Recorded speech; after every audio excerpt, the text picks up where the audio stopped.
Hi friends, ఎలా ఉన్నారు? బాగున్నారా?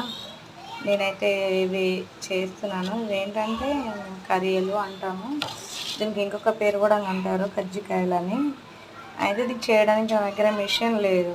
ఏం చేయాలి అని ఆలోచిస్తుంటే ఇలా ఫోల్డ్ చేయాలి అని ఆలోచన వచ్చింది. ఫోల్డ్ చేస్తున్నాను. ఇవి చేయడానికి ఏంటి స్పెషల్ ఏంటి అంటే, చిన్న ఆడపడుచు వచ్చింది ఈరోజు మా దగ్గరికి.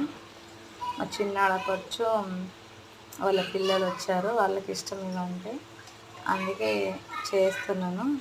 నాకు ఒక్కదానికే వీడియో చేయడానికి కష్టం, అందుకే పూర్తి వీడియోని చేయలేకపోయాను. ఇంకా ఫ్రెండ్స్, వీళ్ళే మా పిల్లలు, మా ఆడపడుచు పడుకుంది. ఓకేనా ఫ్రెండ్స్, చూడండి. ఓకే ఫ్రెండ్స్, మరి బాయ్.